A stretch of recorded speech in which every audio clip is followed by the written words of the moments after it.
welcome to Oh the Horror, where we all go a little mad sometimes. I'm Jack Ellis, And I'm Matt Ellis. and today we're going to be doing something a little different. Apologies for my voice if it's a little hoarse, I've just woken up at the time of filming. A movie that's more akin to psychological thriller rather than horror. Now, said by many, psychological thriller is just something you call your movie when you're too ashamed of making a horror movie, which is probably true in some respects. But this is a movie where you're told from the perspective of what would either be in another movie or in real life, the bad guy of the movie. Today we're going to be discussing the 1999 film, The Talented Mr. Ripley. This movie is available to watch on Netflix. This video will contain spoilers throughout, so I would recommend going ahead and watching it if you haven't already seen it.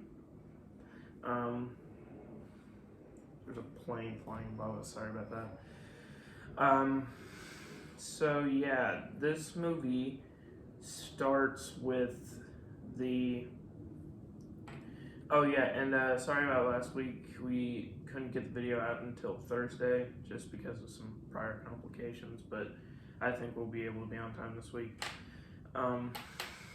But anyway, as I said, so this movie begins with, it has one of those flash forward things movies do where it's the character at the very end of the movie talking about what happens, and it flashes back to the very beginning of the movie.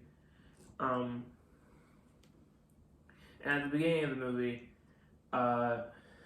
we start with Tom Ripley, played by Matt Damon, who is sort of meek. He's a piano tuner and a piano player for very wealthy people. He's sort of down on his luck at the moment. And then he's offered by a man by the name of Mr. Greenleaf $1,000 to go find his son in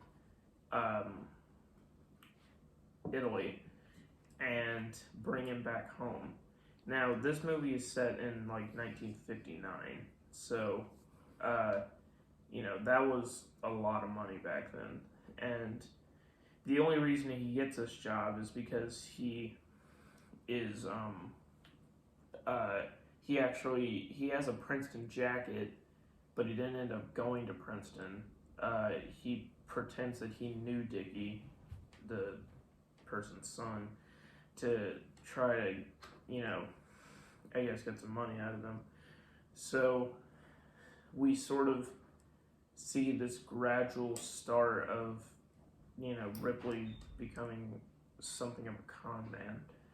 And that sort of starts in Italy when he first arrives, and he actually pretends to be Dickie Greenleaf in front of somebody, and that somebody actually comes back and rather complicates things. There's not a whole lot to say about the beginning. Just a couple things. I hate the name Dickie. I don't know what it is. I don't like how much they say it in this movie. They say it probably 1,000 times. But that's just a small gripe with me. So you sort of see as he's pulled into bigger and bigger scams how he becomes more and more of a con man. But then we arrive in Italy, and he begins this sort of friendship with Dickie and his, I believe it was girlfriend turned fiance, Marge, played by Gwyneth Paltrow. they end up becoming really close friends until a man by the name of Freddy Miles, played by Philip Seymour Hoffman, comes along and sort of puts a wedge between Tom and Dickie. And then Dickie asks Tom to leave, and that sort of causes a spark and an argument. And the whole time, their relationship is portrayed to be a bit more than just a friendship, perhaps even something homosexual. And yeah, being that's the 50s, it wasn't really that okay back then. And then during that argument on the boat, Ripley ends up killing Dickie. And yeah, there's a lot that happens in the plot that I just haven't had a lot to comment on. Do you have anything so far? Well, yeah, I thought it was a good plot. And you're right. Thomas Ripley and John and Dickie Greenleaf. I almost said John Greenleaf. They get into an argument about Tom leaving, and I think it just implied it, but I think that Dickie was actually like taunting Tom because he was gay. I don't know exactly what the words were, but that's just what it seemed like. And then so yeah, Tom just kills Dickie with one of the paddles, and takes him to a nearby small uninhabited island, takes everything that Dickie had on him, and just pretty much leaves his body in the boat and lets it just float out to sea like some sort of Viking funeral. Yeah. And then he takes on the role of Dickie to be able to have everything that he has. They stay in Italy for a while, and even after Tom tries to convince Dickie to go back to America, he's not able to, but he stays with Dickie and his girlfriend in Italy, so and tells his dad that he's still trying to convince him, even though he really doesn't care. He's just staying there so he and Dickie can spend Dickie's dad's money and just live the fine life. And there was also a scene where they found a woman who had washed up on the shore, which was somebody that Dickie had slept with and even knocked up. And because I think what happened is she came to him for money, like child support, pretty much, and he said he wasn't gonna help her, and then she threw herself into the ocean. Yeah, I believe she drowned herself.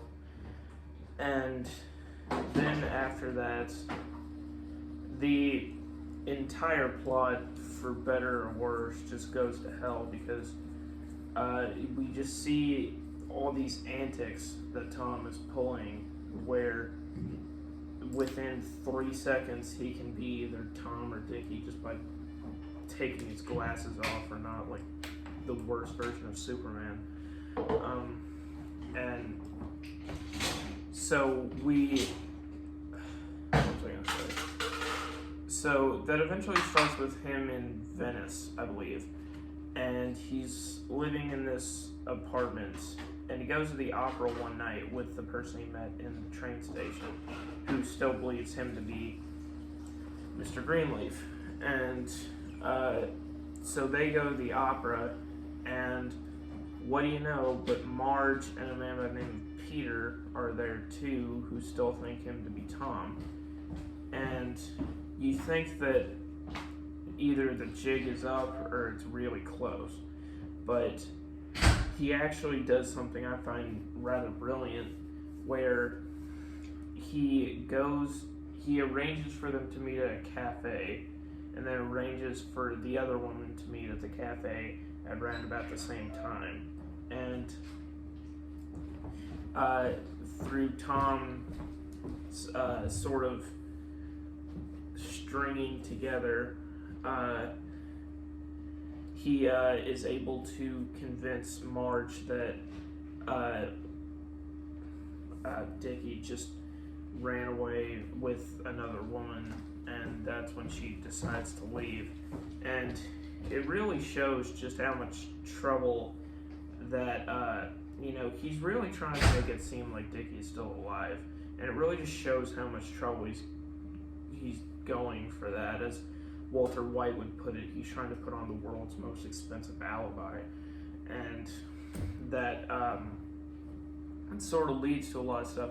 And the thing that's weirdest about this situation is I get that he's high up, and I get that he's on stairs, but like he has his glasses on, and then he takes them off for a second, and then he puts them on.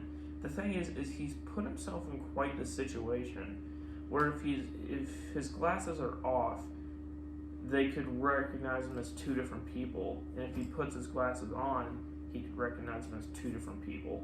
So I think the way he orchestrated it was pretty smart, but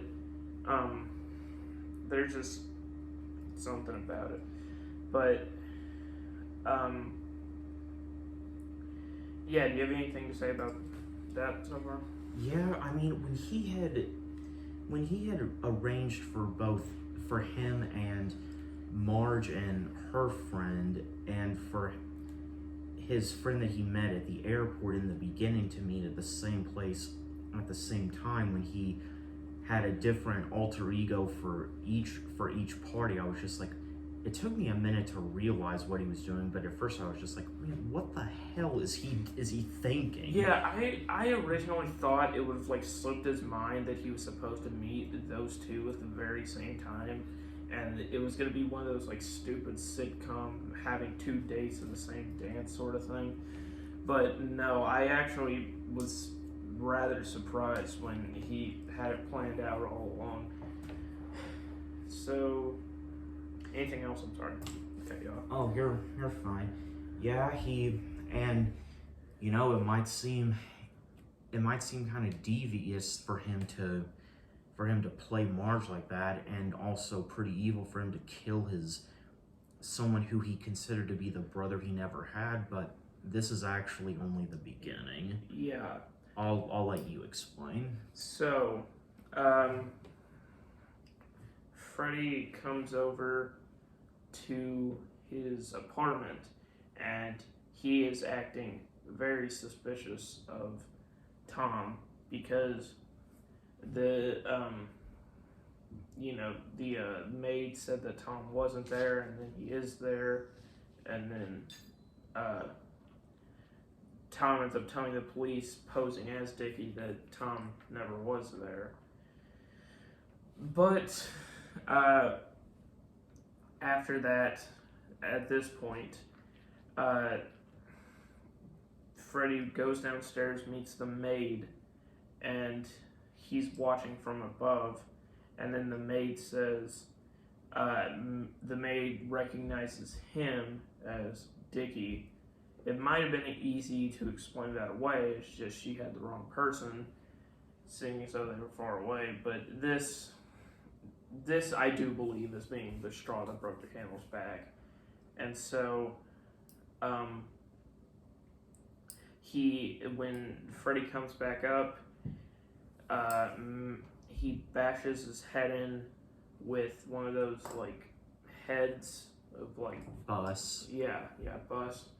And, then, he is, taking Freddy's car out to his car, and is acting like he is drunk. And that's actually a rather funny scene of, like, dark comedy or something like that. And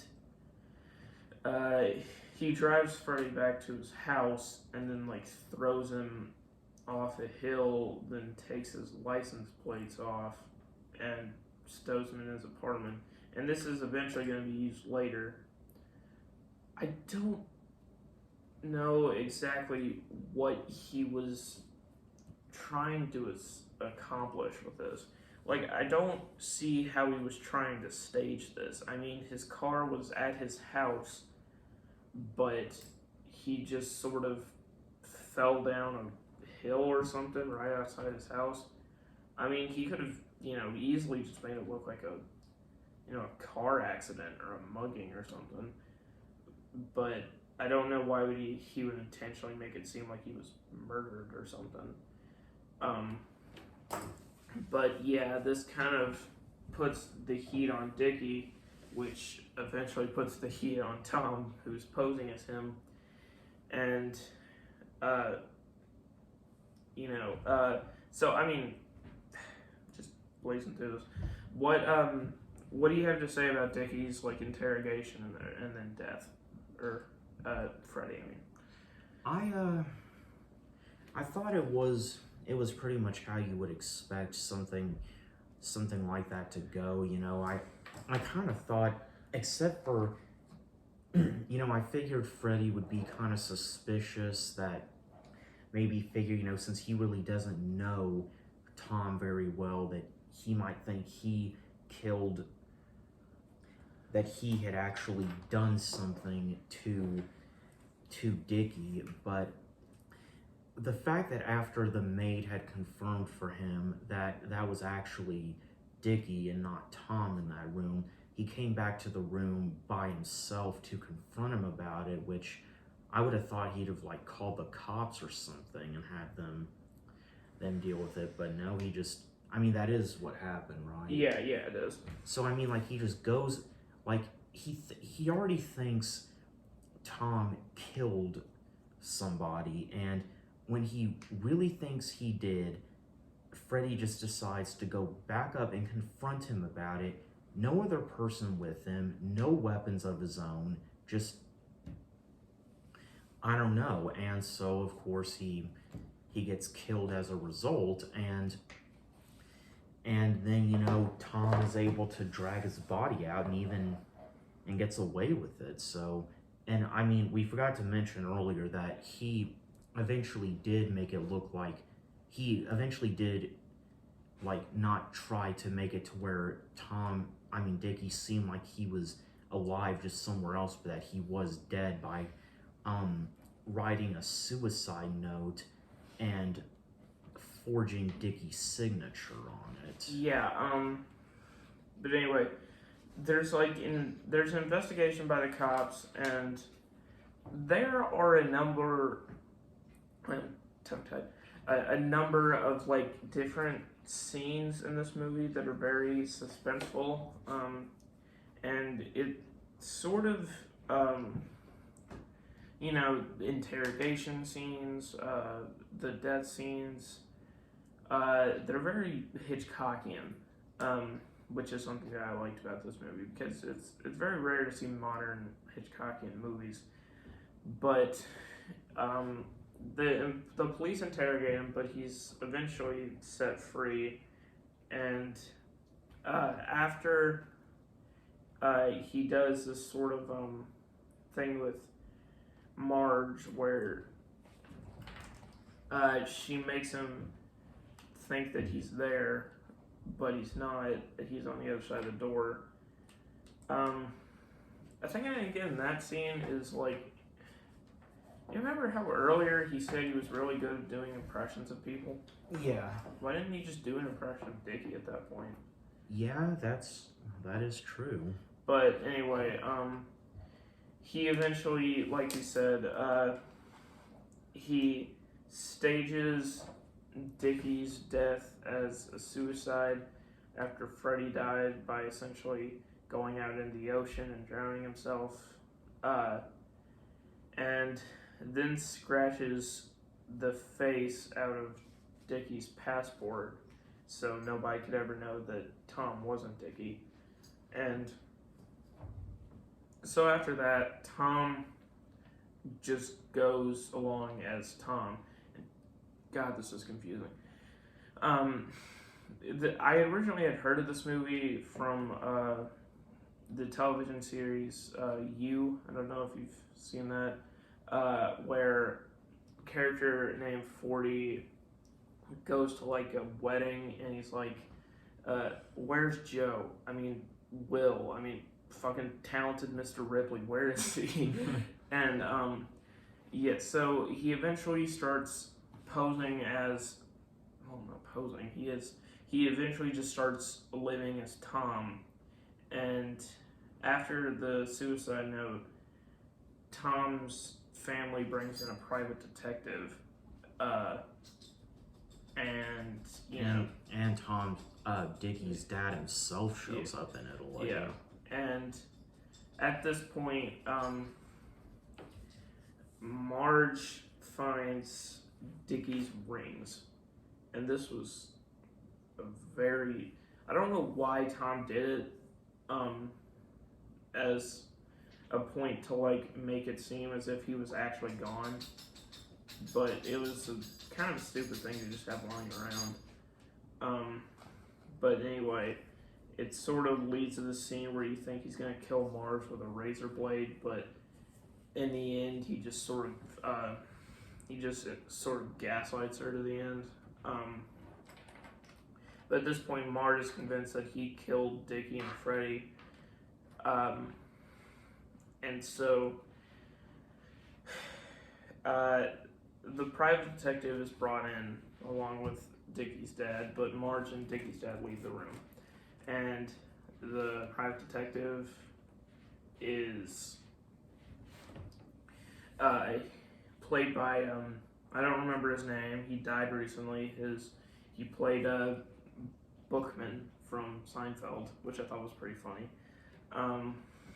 And so he begins questioning him, and you think at first that the private detective is suspicious of Tom, but he's actually not. Both Tom and they're both Dickie's dad, Mr. Greenleaf, and the private detective are convinced that Dickie was responsible for all this and then killed himself. Being that they even think that he himself drowned that one person in Italy, and that he had almost killed a person earlier, and yeah, so Dickie eventually goes down for everything, and Thomas got free, and the only person who's really skeptical is Marge, but at that point she sort of seems hysterical, so they don't really believe her. So Tom is off the hook, and he is on a ship with Peter, who we're led to believe they begin a new romance together, and he then sees what was it? That woman. The train station woman. So anyway, so they talk. Her still thinking he was Dickie, and they eventually kiss. And Peter sees this and is annoyed, and then Tom gives a lot of lame excuses that Peter doesn't really believe, and Tom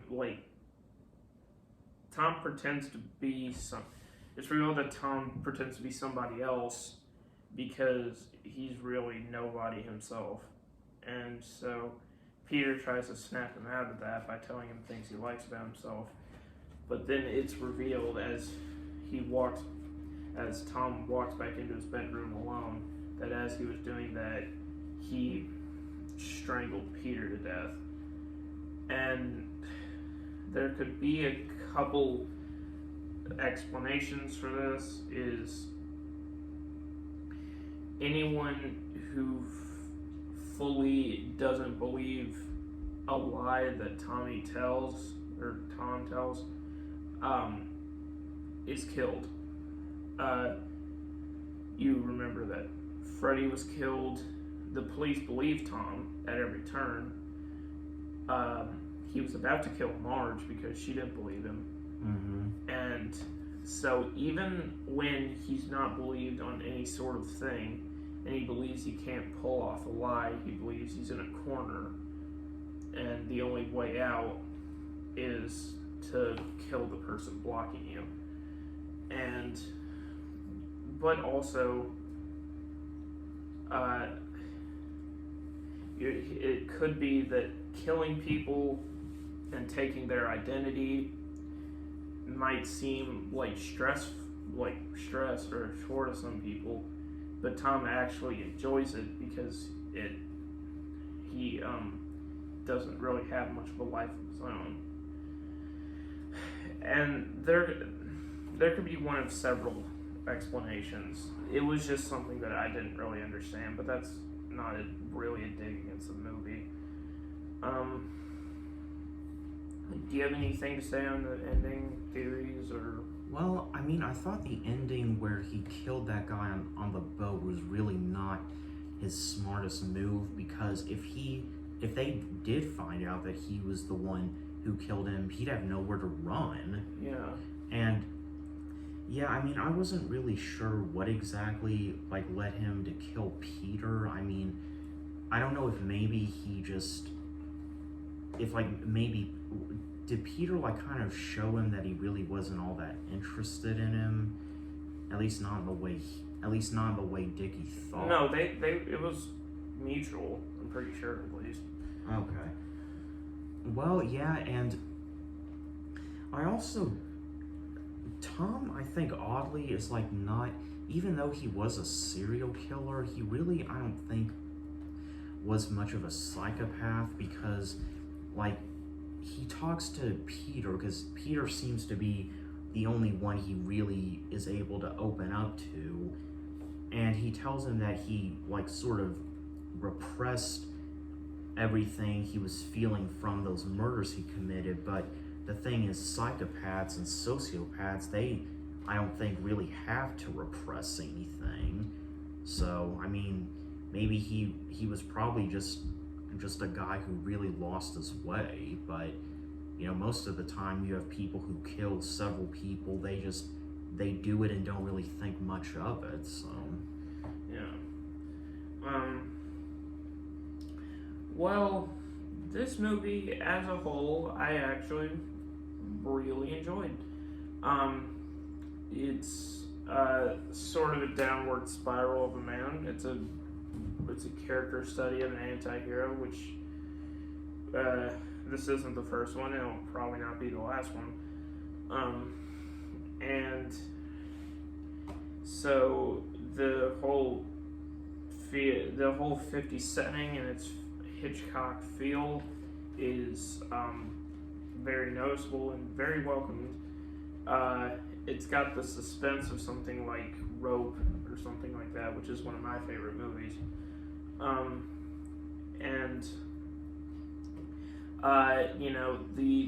The sort of smarts of the character and his way to get out of situations until the very end is most of the time pretty smart writing, in my opinion. And the directing is really good, and all the locations are rather beautiful. So yeah, what are your closing thoughts? Well, I agree. I thought it was very intelligently written. It was, I mean, how he was able to get out of everything and outsmart the cops. The dad, I mean, he didn't outsmart Freddy or Marge, because they were onto him. But yeah, I thought it was a really nice movie myself, and it was set in a good place. Italy. That's a new setting for a technically American movie, so that was nice too.